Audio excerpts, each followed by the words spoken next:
আগে ভিডিও যে অঙ্কটি ফর্মুলাতে দেখিয়েছিলাম ধার্য মূল্যের উপর, সেই অঙ্কটি আমরা সহজ পদ্ধতিতে আর অন্যভাবে করতে পারি।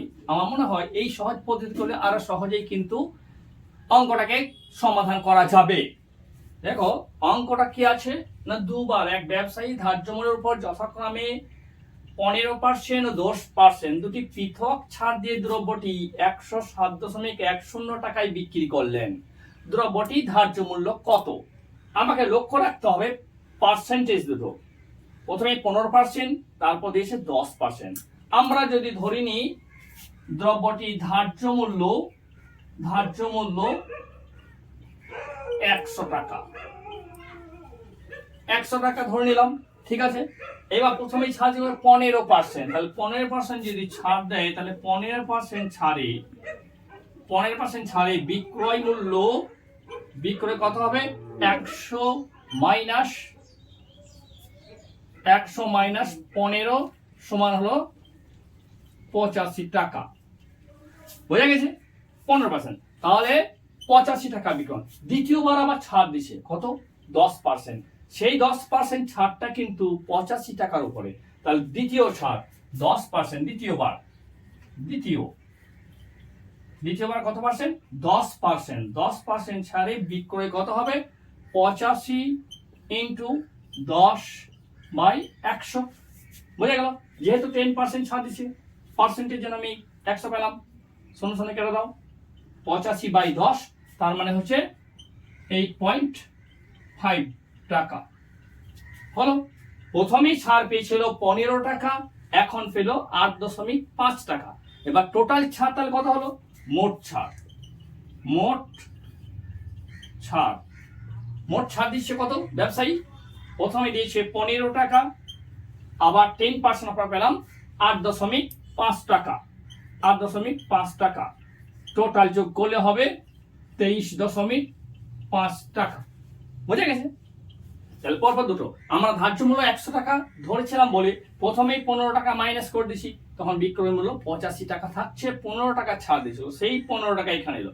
আবার 85 টাকার উপর 10% ছাড় দেওয়া হয়েছে, অর্থাৎ 8.5 টাকা ছাড় দেওয়া হয়েছে। তাহলে টোটাল ছাড় প্রথমে 15 টাকা, তারপর 8.5 টাকা, টোটাল হয়ে গেল 23.5 টাকা। এটা কিন্তু ছাড় দেওয়া হলো। তাহলে ধার্য মূল্য ছিল কত? 100 টাকা। 100 টাকা থেকে ব্যবসায়ী ছাড় দিলেন 23 টাকা 50 পয়সা। তাহলে বিক্রয় কত হচ্ছে এখানে? 100 মাইনাস 23.5। এটা কিন্তু বিক্রয়, যদি 100 টাকা ধার্য মূল্য ধরা হয় সেক্ষেত্রে বিক্রয় হচ্ছে 100 মাইনাস 23.5 ইকুয়াল টু 76.5 টাকা। বোঝা গেল? তাহলে আমরা এই 100 টাকা ধার্য মূল্যের উপর আমরা বিক্রয় মূল্য পেয়ে গেলাম 76.5 টাকা। এবার আমাদের বিক্রয় মূল্য দেওয়া আছে কত? 107.10 টাকা।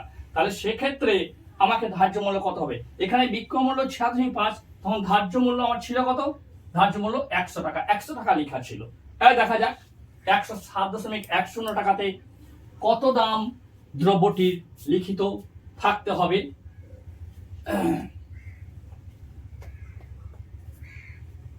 এবার এটাকে ছকের সাহায্যে ফেলে দাও, কিংবা ঐকিক নিয়মে, দুটোতেই খুব সহজে ছকে করে নিলে খুব সুবিধা হয়। কি দরকার আমার আর কি দেওয়া আছে? দেওয়া রইল বিক্রয় মূল্য, ঠিক আছে। বিক্রয় মূল্য আমাকে চাই কি? ধার্য মূল্য। আমার ধার্য মূল্য বের করতে হবে, ঠিক আছে। আচ্ছা, বিক্রয় মূল্য আমরা পেলাম কত? 76.5। তখন ধার্য ধরেছিলাম কত? 100 টাকা, ঠিক আছে। এইবার আমার বিক্রয় আছে কত? 107.10 টাকা, এটা আছে। তাহলে আমাকে ধার্য মূল্য বের করতে হবে।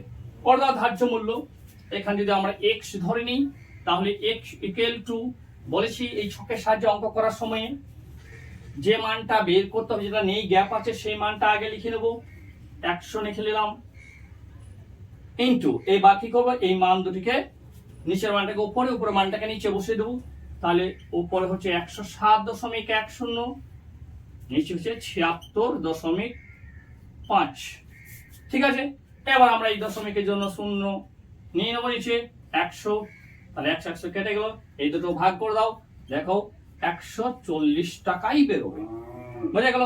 140 টাকা অপশন, সূত্র নিয়েই বেরিয়েছিল 140 টাকা, এই সহজ পাতি নিয়মে কিন্তু বেরিয়ে গেল 140 টাকা। এখানে একটা জিনিস শুধু মাথায় রাখতে হবে যে ছাড়টা কিন্তু পার্সেন্টেজ, তার মানে 100 টাকার উপর, 100 টাকা যদি ধার্য মূল্য ধরলাম, প্রথমেই কিন্তু 15 টাকা বাদ হয়ে গেল, তারপরে কিন্তু আমার কাছে অবশিষ্ট রইল 85 টাকা, তার উপর কিন্তু 10% আমাকে বের করে দিতে হবে, তাহলেই টোটাল ছাড় ওই যে 23.5 টাকা রাখলাম এটা বেরোবে। ঠিক আছে, আশা করি সবাই সহজে বুঝতে পেরেছো।